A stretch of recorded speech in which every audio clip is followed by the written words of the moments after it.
प्राचार्य डॉक्टर वीरेंद्र कौर जी, हिंदी विभाग के गतिशील और प्रगतिशील अध्यक्ष मेरे प्रिय मित्र डॉक्टर कृष्ण कुमार जी, मंच संचालक सुनील थुआ जी, देवेंद्र जी और छात्राओं, जब सामने डॉक्टर कृष्ण कुमार और सुनील थुआ मुझे दिखाई दे गए तो मेरा एक तनाव तो ख़त्म हो गया कि मैं कहीं ऐसी धरती पर आया हूँ जो मेरे लिए अनजान है। मुझे ऐसा लगता है कि मैं अपने ही किसी महाविद्यालय में अपनी बात कह रहा हूँ। मैं बात शुरू करने से पहले एक दो बातें और वो आपको फिर उससे ऑफ द रिकॉर्ड अपने आप करते रहना बाद में। आपसे एक दो सवाल पूछना चाहता हूँ, बताइएगा जो भी सच है। आप में से सचमुच सुबह ढंग से नाश्ता करके कौन कौन सी छात्राएं आई हैं? ज़रा हाथ खड़े करो। ढंग से लगभग आधी हैं। जो नहीं आई इसका मतलब आपको भूख नहीं थी। भूख लगे और आपकी सेहत ठीक रहे, ये पढ़ने लिखने और आपके भविष्य के लिए बहुत ज़रूरी है। मैं पहले तो, क्योंकि मैं मूल रूप से खिलाड़ी रहा हूँ, पहले मैं आपको एक फार्मूला वो बताता हूँ, फिर आपसे दो सवाल और पूछूंगा। देखिए, अगर सुबह आपको भूख और नींद ये दोनों बहुत ज़रूरी है ज़िंदगी में स्वस्थ रहने के लिए। भूख नहीं लगती तो आपको सुबह 5 से 7 मिनट तक जॉगिंग करनी है। उसमें कुछ आपका लगता नहीं है, ना कहीं आपको जाना है, ना आपका वक्त बर्बाद होता है, ना कोई आपका पैसा लगता है, ना ही कोई साइड इफ़ेक्ट है। सारे के सारे फ़ायदे हैं। महीने में कुछ दिन छोड़ दें, आप 20-22 दिन कर लें तब भी बहुत है। आप शुरुआत कर सकते हैं वहाँ बिल्कुल शुरुआत से, ऐसे जहाँ खुली ऑक्सीजन आती है, और उसको 5, 6, 7 मिनट तक ले जाएं। आपको सांस चढ़ेगी, आपको पसीना आएगा। इस मौसम में पसीना आना ज़रूरी है। लेकिन आप देखेंगे कि 2 दिन बाद ही आपको भूख लगनी शुरू हो गई है। यह प्रयोग मैंने कई क्लासों में किया और बड़ा सफल रहा। और अगर आपका हम HB अगर टेस्ट करना शुरू करें तो कम से कम आधी छात्राएं ऐसी होंगी जिनका HB शायद 7 या 8 भी नहीं होगा। ये बड़ी ख़तरनाक स्थिति है। आप सब अपना HB टेस्ट कराएं। 11 से कम किसी सूरत में नहीं होना चाहिए। और मैं अगली बार आऊँगा तो जिनका 11 से कम है फिर मेरे से पूछना, मैं आपको बताऊँगा 11 से ऊपर कैसे होता है। 11 से लेकर 13-14 तक अगर आपका HB नहीं है तो फिर आप बहुत अच्छे नागरिक और बहुत कुछ ज़िंदगी में करना चाहते हैं, आप में बहुत एनर्जी रहे, ये सब, नहीं तो फिर आपको भूल जाना होगा। इसके लिए आपको ये सब करना है। 2 सवाल और पूछ रहा हूँ, जिनको पता हो बताइएगा, नहीं तो झूठ भी गलत भी बता देंगे, कोई दिक्कत नहीं। आप खुले रूप में मेरे से बात करें। मैं कोई भाषण देने के लिए यहाँ नहीं आया, मैं तो खुली छोटी छोटी बातें करेंगे हम, ज़्यादा अच्छा रहेगा। भारत में कितनी जातियाँ हैं? कितनी जातियाँ होंगी भारत में या दुनिया में? है किसी के पास? बैठे बैठे बोलो। सारी दुनिया में सिर्फ 2 ही जातियां हैं, एक स्त्री और एक पुरुष। बाकी सब हमने स्वार्थ और संकीर्णता और लड़ाई और अधिकार, लड़ाई झगड़े इसके लिए बनाई हुई है।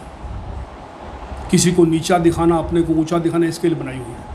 और धर्म कितने हैं अभी दुनिया में? कुछ बोले आप? धर्म सिर्फ एक है, इंसानियत का धर्म। बाकी धर्म भी इन्हीं कामों के लिए बनाए हुए हैं। तो ये मैंने 3 बातें आपसे कहनी थी, मैं कह दी है। अब आते हैं हिंदी पर बात करें। मैडम इतिहास के यहाँ बैठे हैं, मैं दूसरे विषयों से शुरू करता हूँ। हम कहते हैं हिंदी में नौकरियाँ नहीं हैं।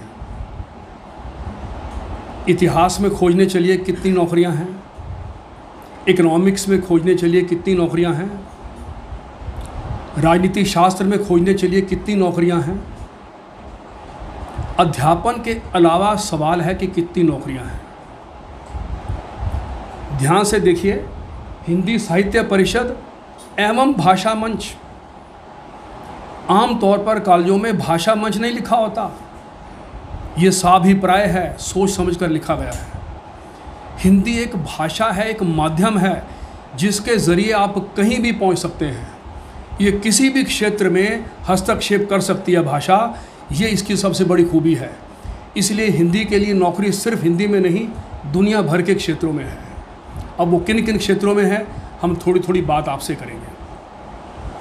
दिक्कत हमारे लिए ये होती है कि हम अंग्रेज़ी हम सोचते हैं कि हमें आ नहीं सकती, उसका हमें डर, लेकिन उसका हमें लालच भी है। डर और लालच के बीच में हमारा मन फंसा रहता है, अंग्रेज़ी के डर और लालच के बीच में। और हिंदी को हम कहते हैं कि हिंदी तो हमें आती ही है, इसलिए हिंदी को हम सबसे पहले उपेक्षित करते हैं। हिंदी भाषा जो बिल्कुल सहज रूप में आनी चाहिए थी, वो इतनी असहज हो चली है। उसमें हमारा वातावरण, हमारा सिस्टम, हमारे राजनीतिज्ञ सभी जिम्मेवार हैं। सबसे सरल भाषा अपने आप ही आ सकती है। जब प्राइमरी स्कूल में एक बच्चे को ये कहा जाता है कि आप अंग्रेज़ी में इस बात को सीखें, तो उसकी भाषा तो अंग्रेज़ी नहीं है। हम हिंदी में बात करते हैं, हम हिंदी में सोचते हैं, हम हिंदी में सपने लेते हैं, हम हिंदी में लड़ते हैं। हमने किसी दूसरी भाषा में लिखना है तब भी हम हिंदी में सोचेंगे, या हमारी जो मदर अपनी लोकल डायलेक्ट है, हरियाणवी है, हम उसमें सोचेंगे और फिर हम दूसरी भाषा में उसको बदलेंगे। तो हमारी मूल भाषा तो हिंदी या हरियाणवी हुई ना, उसके ज़रिए हम कहीं भी जा सकते हैं। तो पहली बात तो ये कि अपनी भाषा को आप पक्का मजबूत बना लें। अगर आपको कहीं भी जाना है, जहाँ भी आपका कोई साक्षात्कार होता है, आपकी बातचीत होती है, बातचीत में आपको ढंग से बोलना है, स्पष्ट बोलना है। सुषमा को सुषमा नहीं कहना। हमें क्लास में ये मशक्क़त करनी पड़ी इलेक्टिव की क्लास में, और रोज़ उसको कहा कि एक बादाम को भिगोकर और सुबह उसको ऐसे घिसकर और खाओ, और यहाँ 15 बार सुषमा बोलो। 10 दिन बाद उस लड़की ने बोला सुषमा। गर्ल्स कॉलेज की बात है, खुद अभ्यास करो आप। सा और शा में कितना फ़र्क है।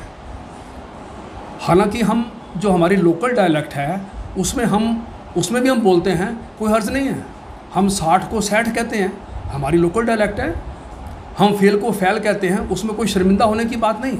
लेकिन मानक हिंदी में आपको जहाँ भी जाना है, बातचीत करनी है, उसमें आपके पास स्पष्ट भाषा बिल्कुल होनी चाहिए। अब हम आइए जी थोड़ी थोड़ी बातें करें। सबसे पहली बात, माध्यम की बात मैंने कही थी। प्रतियोगी परीक्षाएं, एक वक्त था जब आईएएस में जाने के लिए जितने भी विषय थे सबको हमें अंग्रेज़ी में ही हमने इम्तहान देने होते थे। लेकिन अब वक्त बदल चुका है।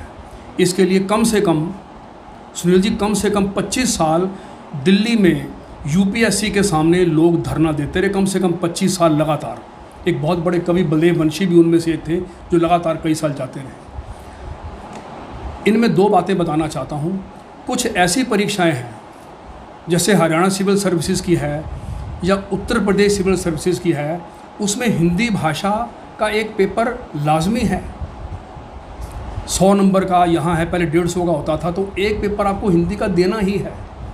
आपको जानकर हैरानी होगी, अक्सर लोग उसमें बहुत सबसे कम नंबर लेते हैं। और जो जुडिशरी के यहाँ पेपर होते हैं, जुडिशरी का, उसमें भी हिंदी का एक पेपर होता है और उसमें फेल होते पाए जाते हैं। वो पास करना ज़रूरी है। अगर आप हिंदी में 100 में से 80 नंबर 75 नंबर ले लेते हैं और दूसरा एक प्रतियोगी जो है वो 50-52 नंबर पे अपने आप को संतुष्ट समझता है, तो 25 नंबर आपके पास फालतू हो गए। वो 25 नंबर आपको कहीं भी ले जा सकते हैं आगे। मैं ये कहना चाहता हूँ, हिंदी को आप मजबूत बना लें अपनी। कैसे बनाएं मजबूत? हम रोज़ जो भी हिंदी में पढ़ते हैं, नया शब्द पढ़ते हैं, एक नोटबुक रखिए, उसमें वो शब्द लिख लीजिए। और जब हम पढ़ते हैं तो पढ़ते पढ़ते हमें उसके प्राय उसका अर्थ पता लग जाता है कि उसका अर्थ क्या है, उसका अर्थ भी वहाँ लिख लीजिए। रोज़ जितने नए शब्द पढ़ते हैं उसमें उनका अर्थ ख़ास तौर पर गद्य में, प्रोज में जो आप पढ़ते हैं, कहानी में, नाटक में, निबंध में, तो आप देखेंगे 2-3 महीने के बाद आपके पास 100 नए शब्द हो गए जो आपको नहीं आते थे। हम हिंदी में 200-250 शब्दों में अपनी ज़िंदगी जीते हैं। आप पूरे एक साल में देख लें हमने कितने शब्द बोले हिंदी के, तो 200-250 शब्दों तक हम सीमित हैं। हिंदी में तो लाखों शब्द हैं, 1.5-2 लाख के का तो शब्दकोश ही है। और जो तकनीकी वैज्ञानिक शब्दावली आयोग ने बनाया उसमें 12 लाख के करीब शब्द हैं, हालांकि वो कृत्रिम है, वो बात अलग है। तो 1.5 लाख शब्द किस लिए? जिनका प्रयोग हो रहा है कहानियों में, निबंधों में, उनको आप शब्द अपने आप को समृद्ध कीजिए, एनरिच कीजिए आप, फिर आप आगे बढ़ सकते हैं। अब प्रतियोगी परीक्षाओं में 2 चीज़ें हैं, एक तो हिंदी का विषय लीजिए और एक हिंदी माध्यम लीजिए। आपको जानकर हैरानी होगी, व्यक्तिगत बात हो जाएगी। मेरे एक विद्यार्थी 7 महीने मुझसे HCS हरियाणा सिविल सर्विसेज का पेपर पढ़े, 150 नंबर का पेपर था और 79 नंबर आए ना, 119, 80% से 1 नंबर कम आए। और जो उनको बता दिया दोबारा बताने की ज़रूरत नहीं हुई। दिनांक में चंद्र बिंदु लगाया तो मैंने कहा जी बिंदु आएगा, इसलिए बिंदु आएगा। आप अपने आप, हिंदी ऐसी वैज्ञानिक भाषा है, आप कुछ भी अपने आप उसमें बदल नहीं सकते। कभी मौका मिला तो मैं इस पर भी आपके पास आऊँगा, शुद्ध लेखन के 4 कदम विषय पर आपसे बात करेंगे और फिर बताना कोई शब्द कैसे क्यों लिखा जाता है, उसका कारण क्या है। कुछ भी हवाई नहीं है। अंग्रेज़ी में तो उच्चारण कुछ और है, लिखा कुछ और जाता है, उनकी कन्वेंशंस हैं, वो अलग अलग उनके स्रोत हैं जहाँ से शब्द आए हैं। हिंदी में ऐसा नहीं है, इसलिए हिंदी बड़ी आसान है सीखना। एक बार आपने 3, 4, 5 नियम सीख लिए, आपको लगेगा इससे आसान कुछ है ही नहीं है। तो अभी मैंने बात की प्रतियोगी परीक्षाओं की और हिंदी माध्यम की, और ये सारे हिंदी भाषी प्रदेशों में आप प्रतियोगी परीक्षाओं में जा सकते हैं। अभी करनाल से एक जो विद्यार्थी है, हमारे एक प्रोफेसर हैं, उनका बेटा उत्तर प्रदेश सिविल सर्विसेज में सिलेक्ट हुआ है। तो आप भी राजस्थान में, उत्तर प्रदेश में, बिहार में, मध्य प्रदेश में जा सकते हैं, लेकिन घर को छोड़ना होगा। घर में विरोध या विद्रोह करना होगा, ये करना होगा। ये छात्राओं को और कोई इलाज नहीं है, सब ने किया है। आप संतोष यादव का नाम जानते हैं, रेवाड़ी में, जिसने माउंट एवरेस्ट को 2 बार फतह किया। उसके घर वाले तो नहीं मान रहे थे, लेकिन उसने चुपके से फॉर्म भरा। मैंने उनसे इंटरव्यू लिया हुआ है। चुपके से फॉर्म भरा और जाके माउंटेनियरिंग का कोर्स करके आई, और वहाँ जब पास हुई तो फिर घर वालों ने कहा ठीक है अब आप जा सकती हैं। हरियाणा की पहली ऐसी महिला जिसने एवरेस्ट को 2 बार फतह किया, लेकिन उसके लिए उसको मशक्क़त करनी पड़ी। आप क्योंकि गांव देहात से हैं, आपको भी थोड़ा बाहर निकलकर वो सब कुछ सीखना पड़ेगा। अब आइए, हिंदी में जो MA कर रहे हैं मैं उनके लिए थोड़ी बात करूं, फिर BA वालों के लिए फिर अलग से बात करूंगा। जो MA कर रहे हैं, आपके लिए कितने सारे स्कोप हैं। हिंदी अधिकारी सिर्फ MA चाहिए, लेकिन उसके साथ अगर आप अनुवाद, अभी डॉक्टर कृष्ण कुमार जी ने जिक्र किया, अनुवाद का ज़बरदस्त स्कोप है, अभी हम बात उस पर विस्तार से करेंगे। अनुवाद का कोई छोटा मोटा कोर्स आप चाहें तो आप उसके साथ कर सकते हैं। इंदिरा गांधी ओपन यूनिवर्सिटी में BA पास जो है ना, वो उसके बाद 1 साल का अनुवादक का कोर्स घर बैठे कर सकते हैं, MA के साथ ही आप कर सकते हैं। और उसके बाद आप कुछ ऐसी किताब है उसका एक अनुवाद करें, छोटी सी किताब का अनुवाद भी छप जाते हैं। और अगर किसी को छपने में दिक्कत हो, अंग्रेज़ी से हिंदी में अनुवाद कर रहे हैं, तो मैं मौजूद हूँ, मैं आपकी किताब छपवाऊँगा, मैं जिम्मेदारी लेता हूँ। आपका कोई पैसा खर्च नहीं होगा, प्रकाशक से संपर्क कराना मेरा काम है। वो फिर आपको आगे लेकर जाएगा अनुवाद के क्षेत्र में। फिर आप जब आप हिंदी अधिकारी के रूप में जाएंगे, हर बड़े बैंक में, हर यूनिवर्सिटी में, हर बड़ी संस्था में हिंदी अधिकारी की ज़रूरत है, और उसके लिए सिर्फ MA पास। राज्य सरकारों के दफ्तर हैं, केंद्र सरकार के दफ्तर हैं, आकाशवाणी है, दूरदर्शन है। आकाशवाणी में MA हिंदी वाला जा सकता है, उसको PAX कहते हैं, प्रोग्राम एग्जीक्यूटिव, उनका शॉर्ट में कहते हैं PAX। तो एक बड़ी पोस्ट है अपने आप में। मेरे एक मित्र हैं जितेंद्र वशिष्ठ, वो भी वहाँ रहे और जालंधर में रहे वो। तो हिंदी अधिकारी के रूप में आप इसको देख सकते हैं। लेकिन ये नौकरियाँ आपको कहाँ दिखेंगी। एक अखबार आता है साप्ताहिक केंद्र सरकार का, रोज़गार समाचार, सिर्फ 5 रुपये का, हर मंगलवार को निकलता है। आपके कॉलेज में अगर नहीं है तो वो आना चाहिए। उसमें सरकारी नौकरियां सारी आती हैं, उसको पढ़ना शुरू कर दें। देखिए, आपको कहीं भी पहुंचना है, आपके अंदर एक ज़बरदस्त इच्छा शक्ति होनी चाहिए। कहीं भी पहुंच सकते हैं, जज्बा होना चाहिए, कहीं भी पहुंच सकते हैं। लेकिन पीछा करो, आप क्या कहते हैं, ज़िद करो और दुनिया को बदलो। ज़िद के बिना कहीं नहीं पहुँचेंगे। आपके ना बैठे बिठाए ऐसे मुँह करके जामुन आपके मुंह में आ जाएगा, नहीं आएगा। हो सकता है ऊपर कोई कौवा ही बैठा हो। 2, तीसरा, जिसे आप सिर्फ अध्यापन कहते हैं, लेकिन इसको, अध्यापन को ना एक बड़े व्यापक संदर्भ में लीजिए अध्यापन को। अध्यापन का मतलब सिर्फ ये नहीं कि आपने प्राइमरी स्कूल में या मिडिल स्कूल में या हाई स्कूल में या 12वीं तक के स्कूल में या कॉलेज में या विश्वविद्यालय में आप अध्यापक होंगे। दिक्कत क्या है, नौकरियां कम हो रही हैं, लगातार कम हो रही हैं, और सरकारों का षड्यंत्र है कि जो कम है वो भी नहीं भर रहे हैं। और मुझे ये कहने में कोई संकोच नहीं कि जहां अनुसूचित जाति की पोस्टें खाली पड़ी हैं वहां जानबूझकर नहीं भरी जा रही हैं। ये बड़ा दुर्भाग्य है इस देश का। संविधान कुछ कर रहा है और सरकारें कुछ कर रही हैं। बड़ा विचित्र सा एक माहौल है जिसकी तरफ हल्का सा डॉक्टर कृष्ण कुमार जी ने संकेत भी किया था।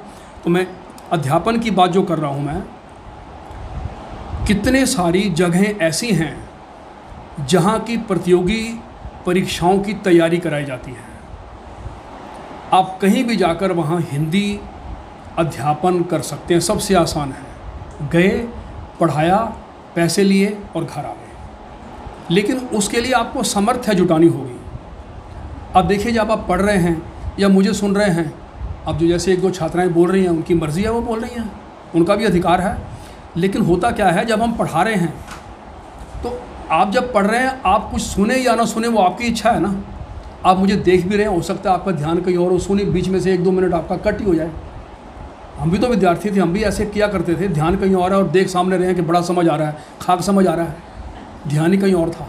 लेकिन जब आप पढ़ाएंगे, क्योंकि मैं सामने मौजूद हूँ, इसी के बाद आप सवाल पूछेंगे, तो ज़र्रा ज़र्रा, रेशा रेशा आपको स्पष्ट होना चाहिए, कोई कोना छोड़ा नहीं जाएगा। इसलिए हिंदी में इतनी सामर्थ्य है, इतनी ज़्यादा इसमें संभावनाएं हैं कि मैं समझता हूँ कि भाषा के अलावा और किसी विषय में अब इस समय संभावनाएं वो नहीं हैं। हर जगह हिंदी के कोर्स कराए जाते हैं, कराए जा रहे हैं। आप कहीं भी किसी शहर में जाके देख लें, कुरुक्षेत्र दूर नहीं है, वहाँ जितनी अकादमियाँ हैं वहाँ हिंदी को पढ़ाने वाले अच्छे नहीं मिलते हैं। मैं दिल्ली का उदाहरण दूँ आपको। दिल्ली में MA पास, लेकिन BA में उनके पास हिंदी इलेक्टिव नहीं होती, तो वो जब वो इंटरव्यू लेते हैं तो उनके पास हिंदी ढंग की आती नहीं है, तो वो रखते नहीं हैं। दिल्ली में ऐसे स्कूल हैं, उनकी चेन है पूरी, और वो यही कहते हैं कि हमें अच्छे हिंदी टीचर्स की बड़ी कमी है, जिनको सचमुच हिंदी आती है। और आप क्या सचमुच हिंदी सीखना चाहते हैं? अगर सीखना चाहते हैं, इतना ही कर लीजिए कि आप जो कहानी की या निबंध की जो भी किताब आपके पाठ्यक्रम में लगी है, उसकी 4 पंक्तियों को रोज़ घर जाकर एक एक शब्द कह रहा हूँ, और उसका एक एक अक्षर नकल करके लिखें और फिर आप मिलाएं। आप देखेंगे कि कितनी सारी शुद्धियाँ आप कर रहे हैं, लेकिन बड़ी जल्दी वो शुद्धियाँ आपकी दूर होंगी। आप खुद कर सकते हैं। जो नहीं पढ़ते हैं रेगुलरली, जो कोरस्पोंडेंस से करते हैं, पत्राचार पाठ्यक्रम करते हैं, वो भी तो अच्छे नंबर ले सकते हैं, तो वो भी आप काम कर सकते हैं। तो ये रही प्रतियोगी परीक्षाओं की बात और हिंदी में अध्यापन की बात। अब आइए, किसी ने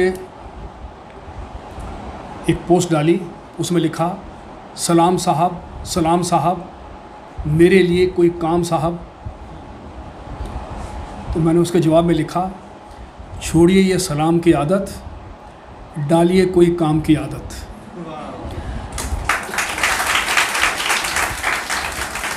मांगना ना पड़े, आज का वक्त वो है, और भविष्य, कृष्ण कुमार जी ने कहा था, भविष्य जो है ना रोज़गार का, वो बताना है। भविष्य उस रोज़गार में आपका है जहां आपकी सामर्थ्य है, जहां आप उसके लायक हैं, वहां आपको कोई रोक नहीं पाएगा। अब आइए थोड़ा सा अखबारों पर और टेलीविज़न पर। देखो, अखबारों और टेलीविज़न की दुनिया बहुत बड़ी दुनिया है। पहले प्रिंट मीडिया पर आए अखबार। आपको जानकर शायद विश्वास ना हो कि भारतवर्ष में सबसे ज़्यादा बिकने वाले जो 10 समाचार पत्र हैं, उनमें से 5 समाचार पत्र हिंदी के हैं। दैनिक जागरण, दैनिक भास्कर, दैनिक हिंदुस्तान, अमर उजाला और राजस्थान पत्रिका। उसका नाम पत्रिका है लेकिन वो अखबार है। और आपको जानकर ये भी आश्चर्य होगा कि राजस्थान पत्रिका कोलकाता से भी निकलता है, बेंगलोर से भी निकलता है। आपको जानकर ये भी आश्चर्य होगा कि आप बेंगलोर में मार्केट में खड़े हो जाएं, आपको कन्नड़ भाषा का अखबार वहाँ शायद ना मिले, हिंदी भाषा का अखबार अवश्य मिलेगा। मैं विश्वसनीय स्रोतों से जानकारी के आधार पर आपको कह रहा हूँ, हिंदी वहाँ तक पहुँची है, दक्षिण भारत तक वहाँ हिंदी का अखबार आपको मिलता है। आप कहेंगे जी इसमें फिर रोज़गार कहाँ है? छोटे से अब क्या है, अखबार जो हैं वो क्षेत्रीय हो गए हैं, स्थानीय हो गए हैं, इसलिए वहाँ रोज़गार ज़्यादा है। आप देखेंगे पंजाब केसरी में जब कुरुक्षेत्र में आता है तो उसमें कुरुक्षेत्र का एक 4 पृष्ठ अलग हैं, करनाल के 4 पृष्ठ अलग हैं, दैनिक जागरण के भी 4 पृष्ठ अलग हैं, अमर उजाला के भी 4 पृष्ठ अलग हैं, उसको सिटी न्यूज़ कहते हैं, भास्कर के भी अलग हैं। वो 4 पृष्ठ उस शहर, उस ज़िले के हैं, उस ज़िले में जितने भी गांव हैं उनकी वो खबरें हैं। इसका मतलब हर 3, 4, 5 गांवों में एक स्टिंगर रिपोर्टर जो होता है ना, शुरुआत में उसको स्टिंगर कहते हैं, एक स्टिंगर वहाँ उस न्यूज़ को देने वाला हो सकता है। और वो एक स्टिंगर आप भी हो सकते हैं, अब भी हो सकते हैं, बीए पढ़ते पढ़ते भी हो सकते हैं। आप अखबार से संपर्क तो करें, क्या उनको पलवल और आसपास के गांवों की खबरें उनको मिलती हैं क्या? लेकिन खबर देखनी पड़ेगी कि देखी कैसे जाती है, खबर कैसे बनाई जाती है। मैं आपको एक संस्थान का नाम बता रहा हूँ, Indian institute of mass communication, भारतीय जनसंचार संस्थान, जवाहरलाल विश्वविद्यालय JNU के कैंपस में है। वहाँ एक श्री अनिल चमड़िया पढ़ाया करते थे, मैं व्यक्तिगत संदर्भ उड़ा रहा हूँ इसमें से। और पढ़ाते पढ़ाते उन्होंने कहा कि आज आपको बताया है कि खबर क्या होती है, कैसे बनती है, कैसे चुनी जाती है। आज आप 2 घंटे के लिए कैंपस में जाइए और 2 घंटे बाद कम से कम एक खबर लेकर आइए। 48 विद्यार्थी गए और एक खबर लेकर आनी है। अब वो खबर लेकर आए और उन्होंने बोर्ड पर लिखना शुरू किया, हाँ जी बताइए कौन सी खबर है। उन्होंने बताया ये खबर है। कहाँ से पता लगा? कि ये फलां ने बताया। अब पक्की खबर हो, जब पक्की खबर होगी तो आपकी नौकरी भी पक्की होती जाएगी। स्टिंगर सिर्फ अखबार में नहीं, दूरदर्शन के चैनल पे भी चाहिए। 4-5 गांवों को मिलाकर आप एक वो बन सकते हैं। दे दो भैया, लाओ। नहीं रख बात नहीं, वहाँ से पी लूँगा। फिर सादा पानी चाहिए। अब अखबारों की दुनिया में थोड़ा विस्तार में बात करूँगा क्योंकि इसमें बहुत सारी नौकरियां हैं। कुरुक्षेत्र से कोई अखबार निकलता है, आपको मालूम है? कोई निकलता है तो बताइए। मैं नाम तो नहीं बता सकता, लेकिन ये बता सकता हूँ कि यहाँ कम से कम कुरुक्षेत्र ज़िले से 20-25 अखबार निकलते होंगे जिनके बारे में हमें जानकारी नहीं। उनकी बेईमानियाँ भी आपको बताता हूँ, उनकी ईमानदारी भी आपको बताता हूँ, और उनका ये जो नोट खींचने का जो खेल है वो भी बताता हूँ। वो हिंदी के अखबार हैं। 4 पेज निकालेंगे, 8 पेज निकालेंगे। एक तो दिल्ली में RNI registrar of newspapers in India, RK पुरम एक दफ्तर है। वहाँ जब भी आपने कोई अखबार निकालना है, कम से कम 15 दिन में वो निकलना चाहिए, पाक्षिक, फोर्टनाइटली। तो रजिस्ट्रेशन हो जाएगी और 1 साल के अंक उनको दिखाएंगे, तो उसके बाद आपको सरकारी विज्ञापन और सरकारी कागज़ सस्ता मिलना शुरू हो जाएगा। ये जो मैं 20-25 अखबार आपको बता रहा हूँ जिनके बारे में आपको कुछ नहीं, मैं करनाल के तो बता सकता हूँ, आती हैं वहाँ, रोज़ आते हैं, दुकानों पर आते हैं। 1-1 रुपये का अखबार शाम को बिकता है, यहाँ भी दुकानों पर आते होंगे। वो क्या करते हैं, 4 पेज का अखबार, 4 पेज में से 2.5 पेज या 3 पेज में विज्ञापन, और 1 पेज में वो खबरें जो दूसरे अखबारों में शाम तक नहीं आई। मतलब रात तक की खबरें आती हैं ना, 11-12-1 बजे तक, उसके बाद तो अखबार छप जाता है। 12 बजे के बाद, 12:30 के बाद खबर नहीं आती। दैनिक ट्रिब्यून में भी आखिरी खबर 10:30 बजे आती है, जो इधर के अखबार आते हैं। उसके 3 संस्करण आते हैं, एक तो जम्मू वगैरह बहुत दूर तक जाता है, दिल्ली के पार, एक आसपास के शहरों में, और तीसरा सिटी एडिशन रात को निकलता है, वो 12 बजे तक छप जाता है। उनमें फिर शहर की खबरें आती हैं, उसमें भी सब तरह की चीज़ें एडजस्टिंग हैं। बार वालों में बार वाली खबरें, शहर वाली में शहर वाली खबरें, ये सब चीज़ें होती हैं। अब जो 2.5 पेज का विज्ञापन लिया है, सवाल यह है कि वो अखबार कितना छपता है।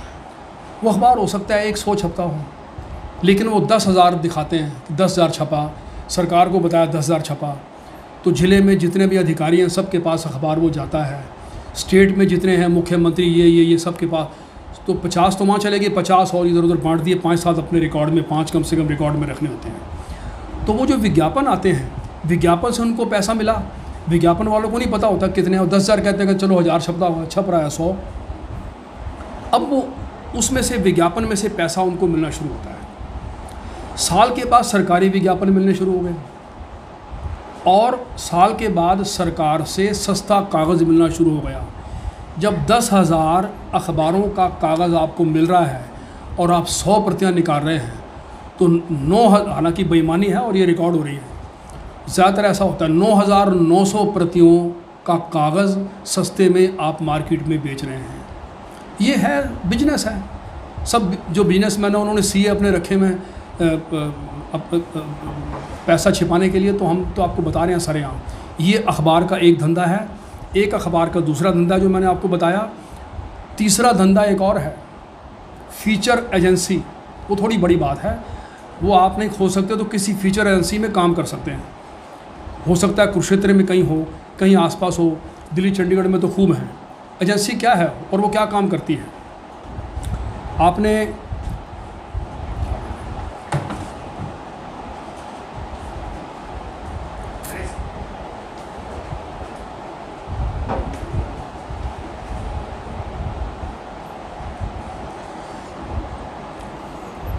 वो नाम भूल गया मैं, जो 92-93 साल के सरदार जी थे, पत्रकार खुशवंत सिंह।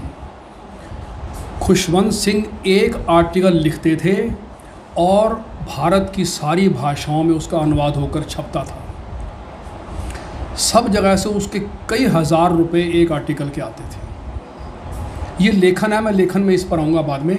लेकिन वो फीचर एजेंसी होती थी और वो सब भाषाओं में अनुवाद करवाते थे। अनुवाद तब भी महत्व रखता था, अनुवाद के माध्यम से बहुत कुछ मिल सकता है। अब आकाशवाणी की मैंने बात की, आकाशवाणी में आप क्या क्या कर सकते हैं? अभी से पैसा कमा सकते हैं। पैसा कमाना सीखो, आप में इतना ज़बरदस्त आत्मविश्वास आएगा, आपका सारा रंग ढंग बदल जाएगा, सोचने का तरीका बदल जाएगा। पहले मैं इसी पर आता हूँ, क्या हिंदी में ट्यूशन नहीं पढ़ाई जा सकती? पढ़ाई जा सकती है, मैंने पढ़ाई है। बीए की पढ़ाई है अपने वक्त में 500 रुपये महीना लेते हुए, जब मुझे पैसों की ज़रूरत थी, मकान ख़रीदा था। SCS की पढ़ाई है 1992 में 1,000 रुपये महीना लेता था। IAS की पढ़ाई है और IAS बनाया है, SCS को बनाया है, 1,000 रुपये महीना सिंगल पढ़ाता था। सामर्थ्य की बात है, कौशल की बात है।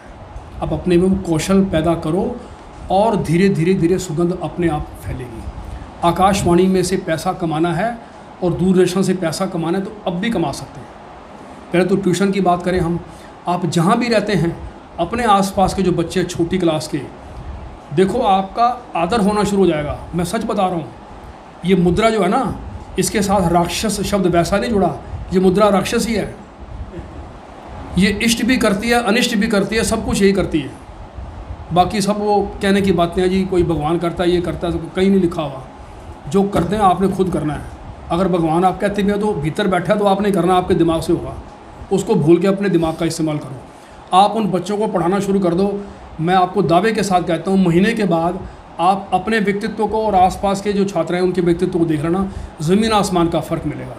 क्योंकि जो आप पढ़ाओगे उसको सारा का सारा पढ़ोगे, बारीकी से पढ़ोगे। पढ़ाना शुरू करो, पहली क्लास, दूसरी क्लास, तीसरी क्लास, कोई दिक्कत नहीं। 2-2, 3-3 बच्चे इकट्ठे बिठा लो, उनको होमवर्क कराओ। 100 रुपये मिले, 50 मिले, 200 मिले, आप शुरुआत करो। मैंने नौकरी 300 रुपये महीना से शुरू की थी और मुझे बताने में कोई संकोच नहीं। मुझे पक्की नौकरी ढंग की पाने में 10 साल लगे। मैं 1976 में MA गोल्ड मेडल के साथ किया था। आज बता रहा हूँ 527 नंबर आए थे 800 में से 66%। लेकिन मैंने कभी लिखा नहीं। ये पंजाबी वाली किताब में बैठे हैं, गलती से उसने लिख दिया, उसको पता था मेरा विद्यार्थी है वो। मैं नहीं लिखता गोल्ड मेडल, क्योंकि जिनका गोल्ड मेडल नहीं है वो कोई नालायक थोड़ा है। और गोल्ड मेडल ने मुझे कभी कुछ नहीं दिया, इसलिए मैं लिखता नहीं, गुस्से से नहीं लिखता। 66% नंबर 10-15 साल तक तब नहीं आए, फिर भी मारामारी थी। अब ज़रा सुनिए, मुझे पंक्तियाँ याद आईं। आप सोचते हैं ना कि नौकरी की बात करते हैं तो नौकरी के लिए मशक्क़त कैसे करनी पड़ती है।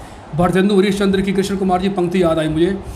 कृष्ण कुमार जी के पास पंक्तियाँ भरी पड़ी हैं, इनके जेब भरे पड़े हैं, दिल दिमाग भरा पड़ा है। मैंने जितना इनका देखा ना संचालन, आप बहुत अच्छा, आपके लिए बड़ी अच्छी बात है कि आपके पास डॉक्टर कृष्ण कुमार जैसे टीचर मौजूद हैं। मैं बिल्कुल साफ कह रहा हूँ, ये झूठी प्रशंसा मैं करता नहीं।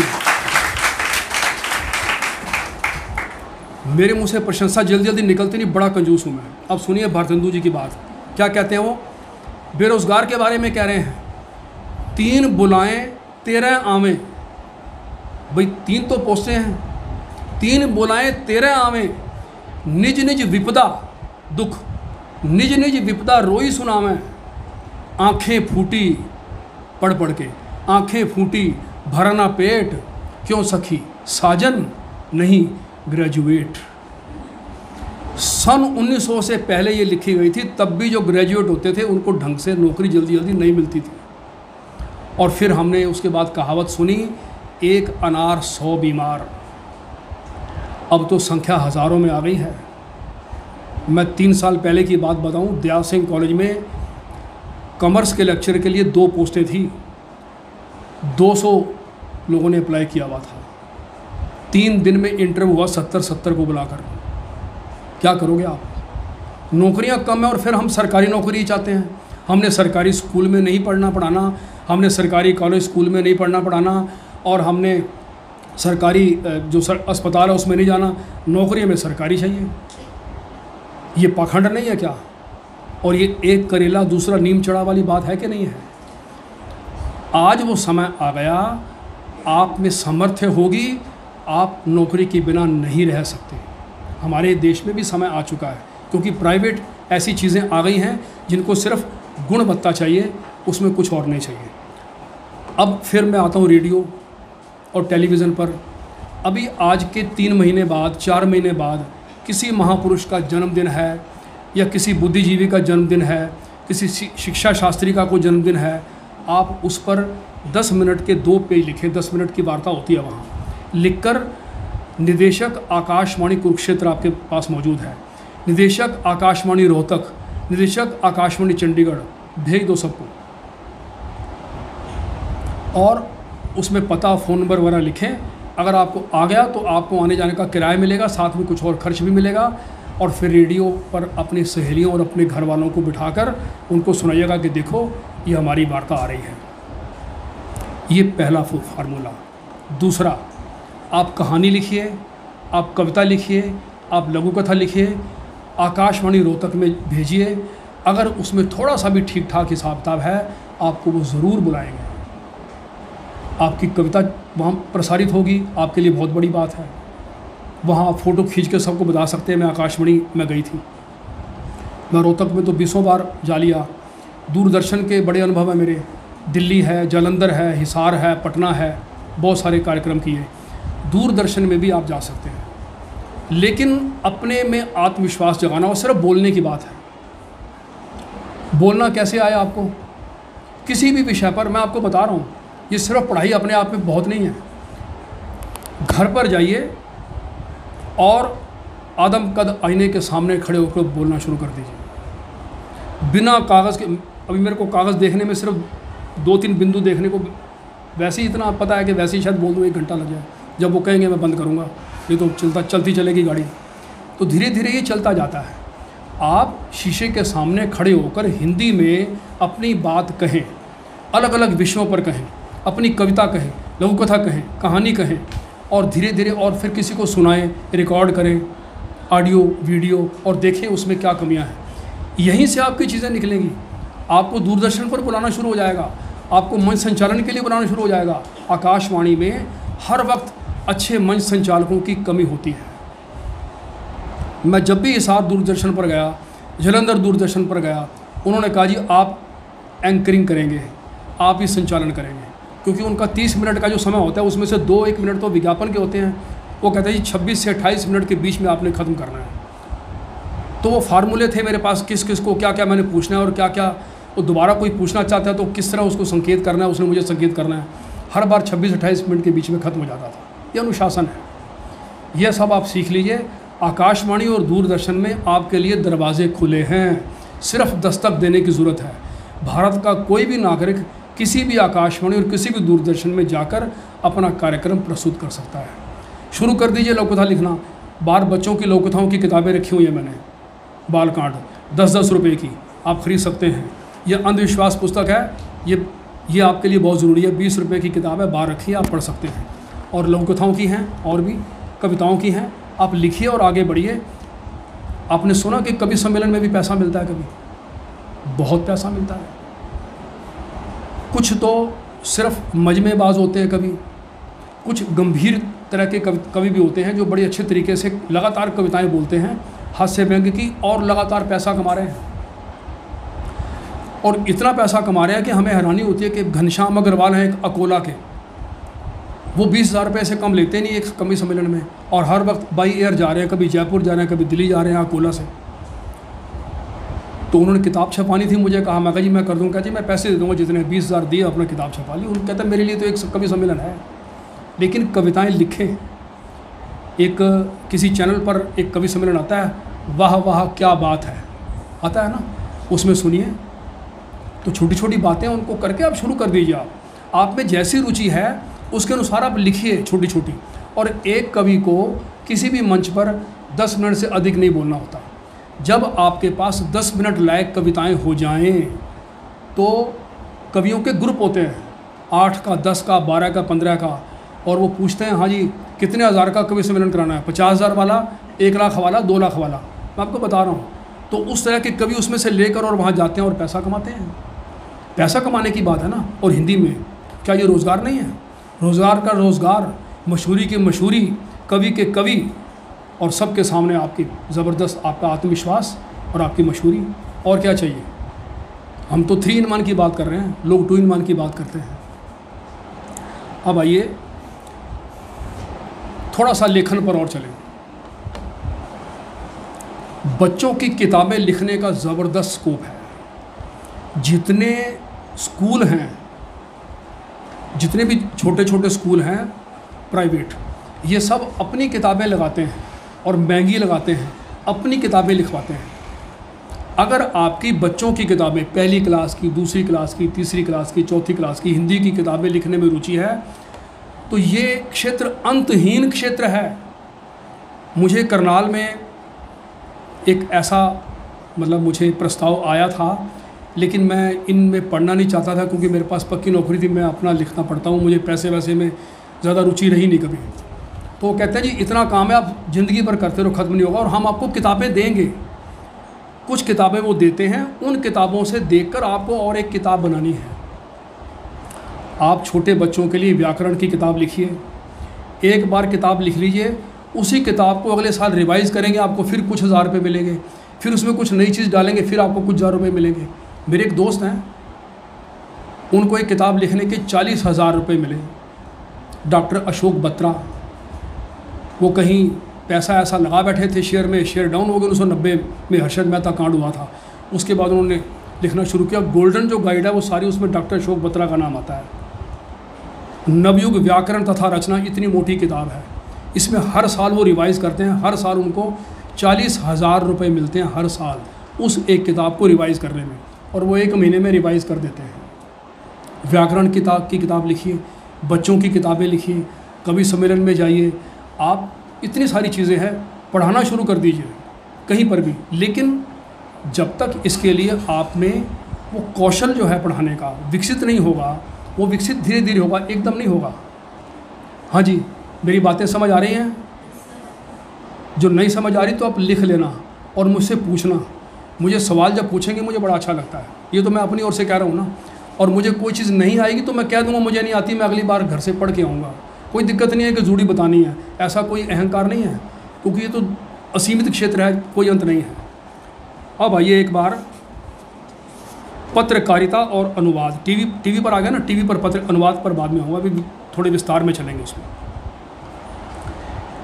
टेलीविज़न को लेकर हमारे मन में बड़ा आकर्षण है, ज़बरदस्त।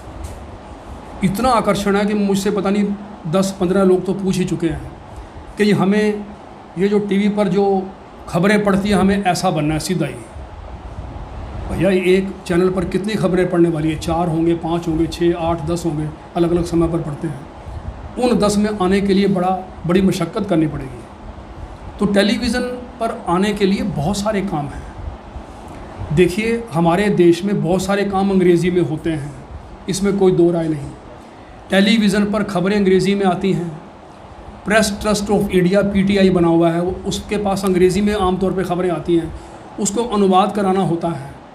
जितने भी चैनल हैं उनके पास खबरें अंग्रेज़ी में आती हैं आमतौर पर, उसका हिंदी में अनुवाद कराना होता है।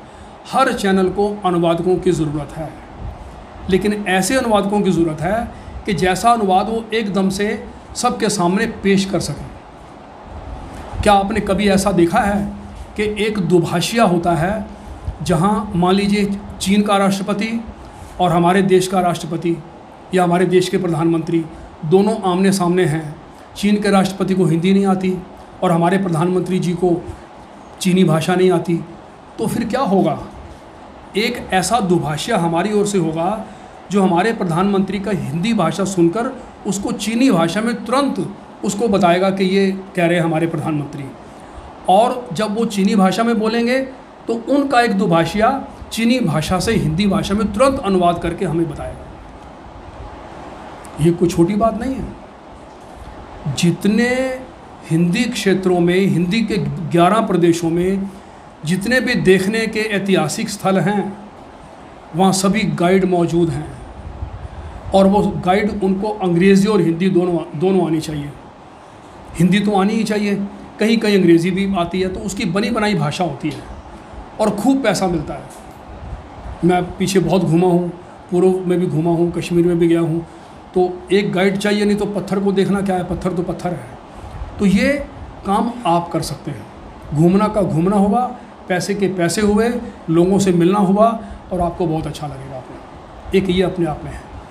अब आइए टेलीविज़न में और कौन कौन सी नौकरियां हैं।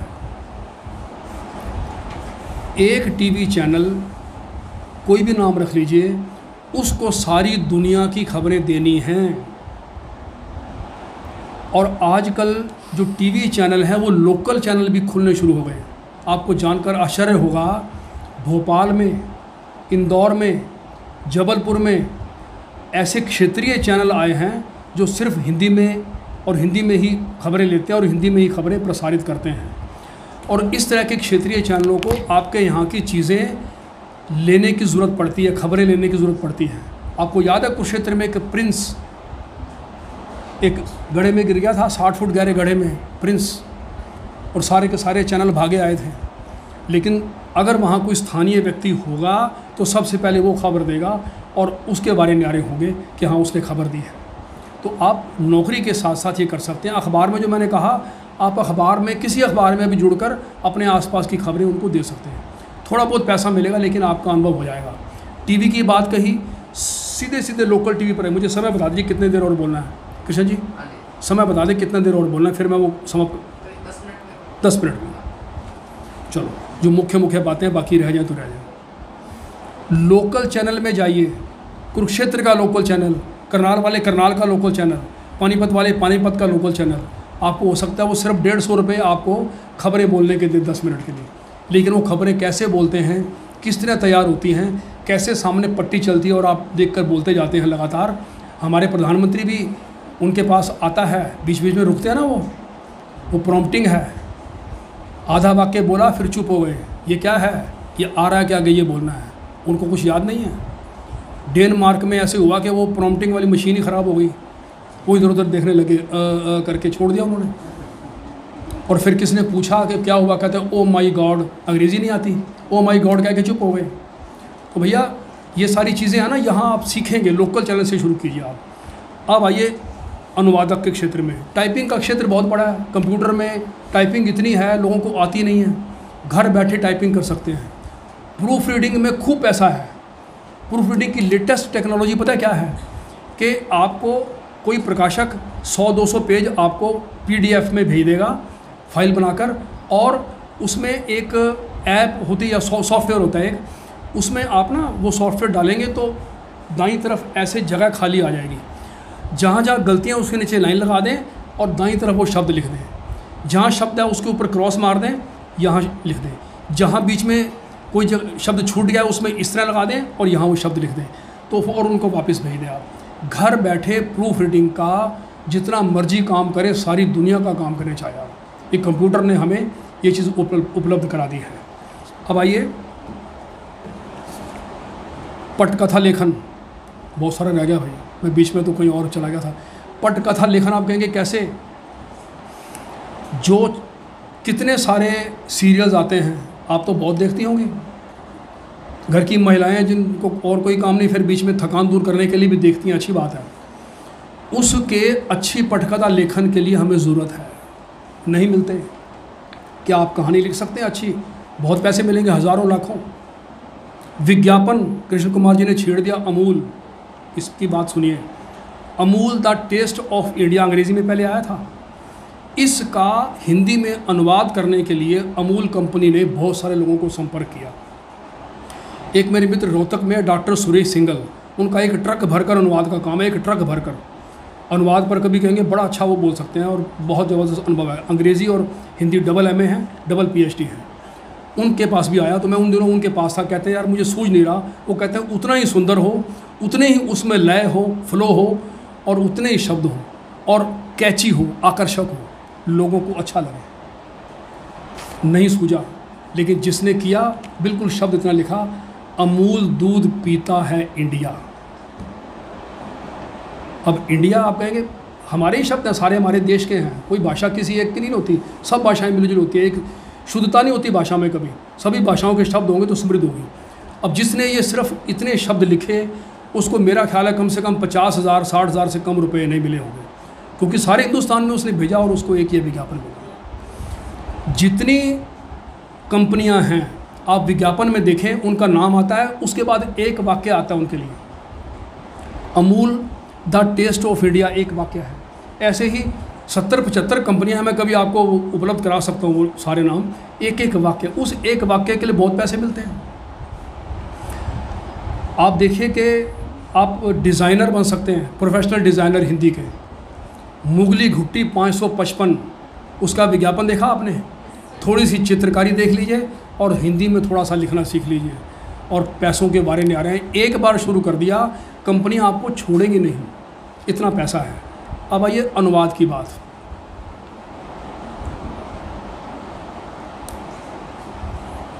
सारे बैंकों की नियमावली का अनुवाद हो रहा है, मुंह मांगे दाम मिल रहे हैं, सिर्फ अनुवाद करना आना चाहिए। दिल्ली में साहित्य अकेडमी है, वो हर एक भाषा से हर दूसरी भाषा में किताब का अनुवाद करवाती है। सारी भाषाओं में ट्रांसलेशन होता है।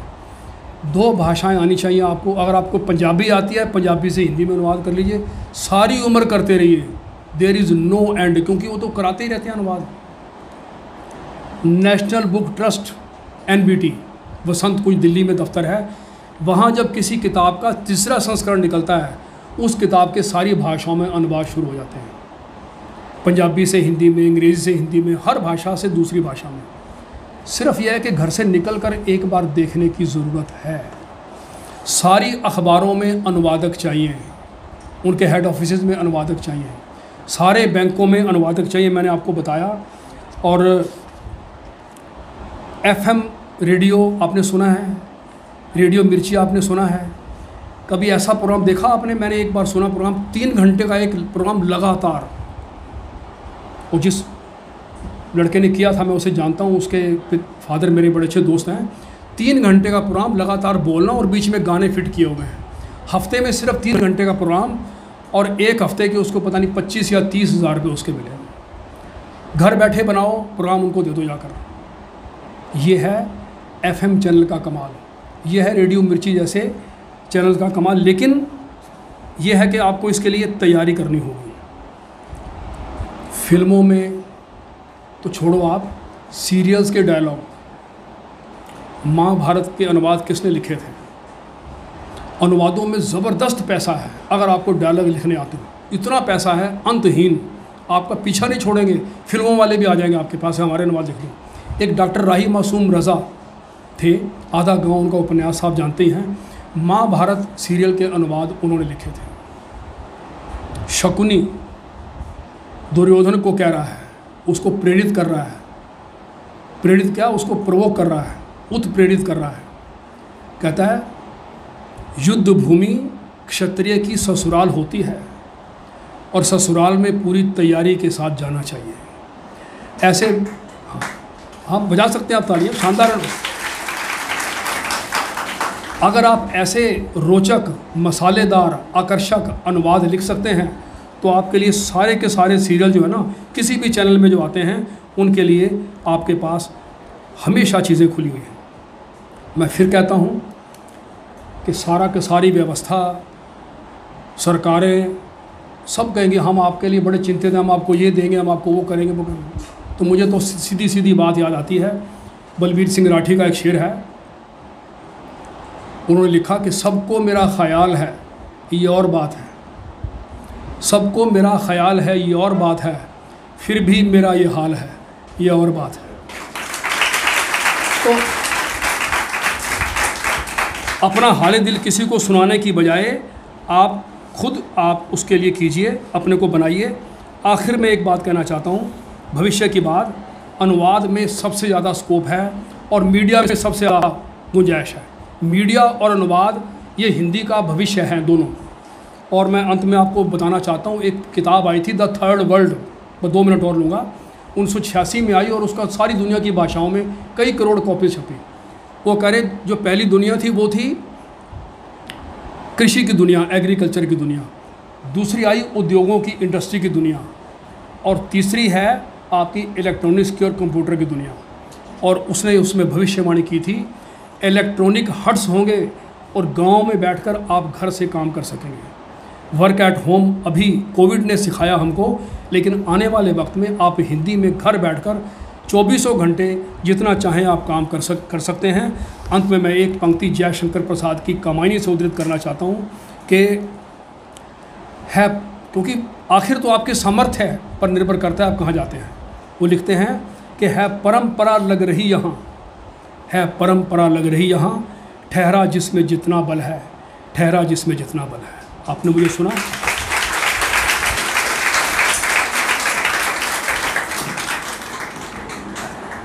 धन्यवाद डॉक्टर साहब। बाकी धन्यवाद तो डॉक्टर सुनील करेंगे। देखिए, आपने यदि किसी भी भाषा का स्कोप देखना है, आप ये देखिए कि भारत का जो जीडीपी है उसमें आपकी फिल्म इंडस्ट्री का कितना योगदान है। आर्थिक राजधानी बोले जाता है मुंबई को, उसका कितना योगदान है इसको देख लीजिएगा बस इसी लाइन में। और क्यों तमिल जब कोई फिल्म बनती है वो हिंदी में क्यों ट्रांसलेट होती है? हिंदी वाली फिल्म तो तमिल में ट्रांसलेट नहीं होती, कि हिंदी के माध्यम से आप पूरी दुनिया तक आपकी आवाज़ जा सकती है। तो हर देश के पास कोई ना कोई भाषा होती है। तो भारत में जो भाषा है, जो स्वीकृत भाषा है, वो कौन सी है? वो हिंदी है। एक प्रयोग आप देख लीजिएगा, यदि मान ले 5 व्यक्ति खड़े हैं, एक तमिलनाडु का खड़ा है, एक कन्नड़ बोलने वाला खड़ा है, एक हरियाणवी खड़ा है, एक भोजपुरिया खड़ा है और एक गुजराती खड़ा है। यदि 5 व्यक्ति आपस में अनुवाद करें, बात करेंगे, तो किस भाषा में बात करेंगे? वो हिंदी में बात करेंगे। ठीक, ये प्रयोग कहाँ पे हुआ? राउरकेला प्लांट में हुआ था ये प्रयोग। ठीक, कि जहाँ अलग अलग लोग आते हैं देश के, तो वो किस भाषा में बात करते हैं? वो हिंदी में करते हैं। ठीक, तो कोई भी आप विषय जब आप लेते हैं, आप कोई पॉलिटिकल साइंस का विषय हो, इकोनॉमिक्स का हो या किसी राजनीतिक विज्ञान का हो, आप उसके स्कोप देखिए और आप भाषा का स्कोप देखिए। जो राजनीतिक विज्ञान का विद्यार्थी है वो फिल्मों का डायलॉग नहीं लिख सकता है। जो इकोनॉमिक्स का विद्यार्थी है वो न्यूज़ अच्छी तरह से नहीं बोल सकता है। रवीश कुमार न्यूज़ बोलते हैं ना, और वो भोजपुरिया लहजे में बोलते हैं। अब देखिए, आप उसकी शक्ति देखिए उस व्यक्ति की, कि न्यूज़ बोलता है, हिंदी का पत्रकार है, लेकिन भोजपुरिया लहजे में बोलता है। और आप ये देखिए कि सबसे बड़े पत्रकार है आज वो इस देश के, जिनको कुलदीप नैय्यर पुरस्कार भी मिला और जिनकी किताब है बोलना है, बहुत चर्चित किताब है उनकी।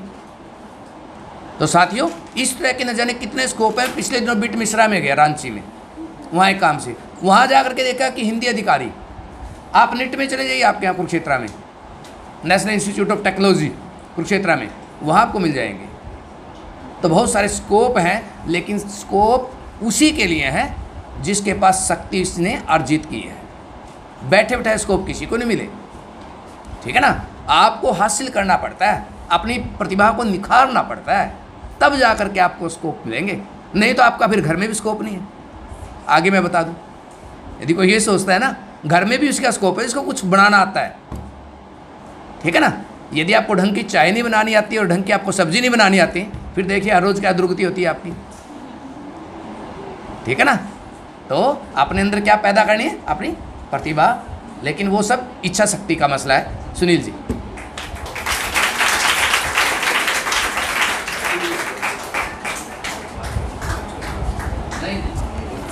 तो प्यारे विद्यार्थियों, आपने इतनी अच्छी बातचीत संवादात्मक लहजे में भाटिया जी के मुखारबिंद से सुनी, और इनकी एक विशेषता है कि ये बात को सूत्र रूप में कहते हैं, है ना। जैसे मैथ में एक सूत्र नहीं होता है और फिर उससे हम पूरी रकम हल कर लेते हैं। बजाय चीज़ों को विस्तार में कहने की बजाय संकेत में कहना इनका अपनी एक स्टाइल है, विधा है। और बहुत पूरे देश और अलग अलग राज्यों में ऐसे कार्यक्रमों में ये हिस्सा लेते हैं, विद्यार्थियों को प्रेरित करते हैं।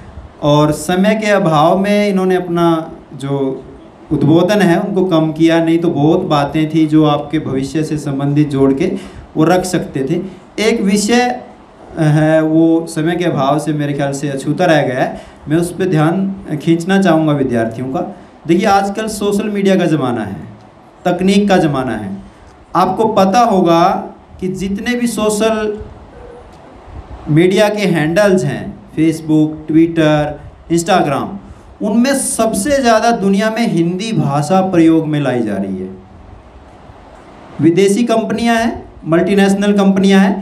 अब उन लोगों को व्यवसाय तो भारत में करना है ना, फेसबुक, ट्विटर, इंस्टाग्राम, अमेजन, जितनी भी कंपनियां हैं, व्यवसाय के लिए उनको भारत की ज़रूरत है।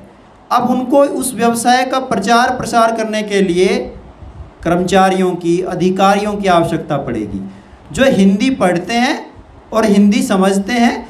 तो सीधी सी बात है, उनको इस काम को, अपनी कंपनी को ऊपर उठाने के लिए हिंदी भाषा को पढ़ना, समझना और लोगों तक प्रचारित और प्रसारित करने वाले इंसानों की, व्यक्तियों की ज़रूरत होगी। तो आप समझ सकते हैं कि सोशल मीडिया के क्षेत्र में हिंदी में क्रांति का काम किया है। उसमें भी बहुत सारी रोज़गार की संभावनाएं हैं, वो विस्तार अभी उसका हो रहा है। निकट भविष्य में आप देखेंगे कि कितना विस्तार उसको मिलने वाला है। तो मैं हिंदी परिवार की ओर से सर का हृदय से आभार प्रकट करता हूं, और हमारे विद्यार्थियों को ज़रूर कहीं ना कहीं जो अंग्रेजी में आजकल प्रचलित है ना, स्टार्टअप, जिसको उद्यमिता हिंदी में कहा जाता है, एक आइडिया कोई ना कोई इतनी सारी बातों में से सबके दिमाग में ज़रूर चिपका होगा, ऐसा मुझे पूरा भरोसा और विश्वास है। और अगर कोई कमी रह गई है किसी बच्चे के दिमाग में, पूरा आइडिया अभी डेवलप नहीं हो पाया, तो हम दोबारा बुलाएंगे सर को। कोई हमारा ये अंतिम कार्यक्रम नहीं है, आज थोड़ा समय का अभाव है।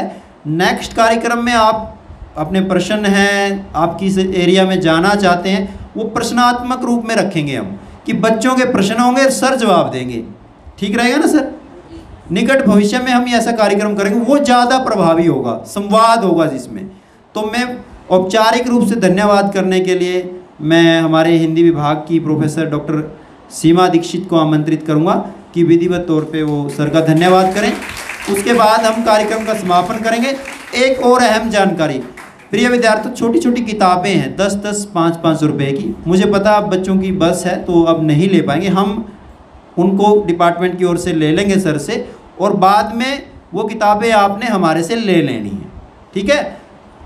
एक दूसरी चीज़ ये कि 10 रुपये की किताब लेके अगर आप पढ़ोगे तो मुझे लगता है कि कहीं ना कहीं आपके दिमाग में चेतना का एक छोटा सा भी स्टेप निर्मित हो गया तो किताब अपने आप में कंप्लीट है। और इतनी मेहनत से सर इसीलिए काम कर रहे हैं कि आने वाली जो हमारी पीढ़ी हैं, विद्यार्थी हैं, वो एक अच्छा नागरिक कैसे बने, अच्छा इंसान कैसे बने।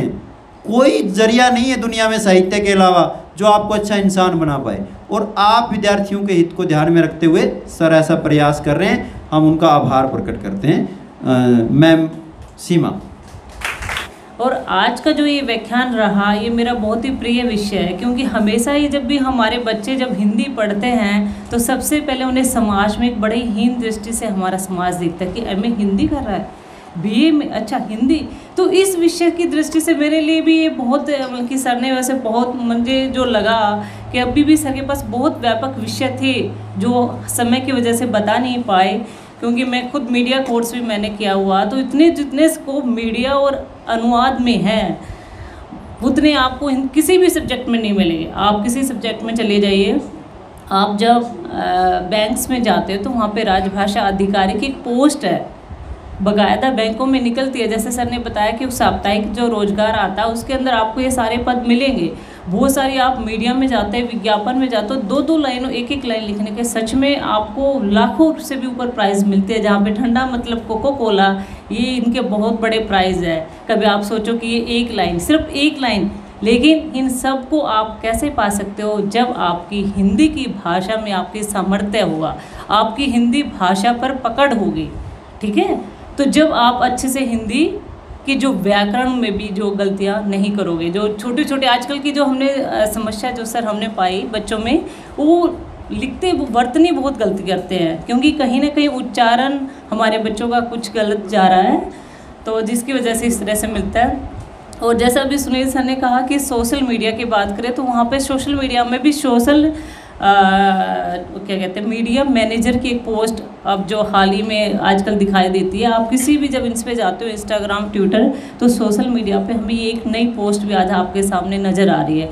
तो बहुत इससे भी अधिक पोस्टें जो हम समय की वजह से आपको नहीं बता पाए। तो आज हिंदी भाषा का जो स्कोप है, जो क्षेत्र है, वो बहुत व्यापक है। तो आप सभी को जो आज बहुत ही लाभवर्धन आपका ज्ञानवर्धन रहा होगा आज का जो व्याख्यान है आप सभी को। तो सर आपका बहुत बहुत धन्यवाद, आपका बहुत ही अच्छा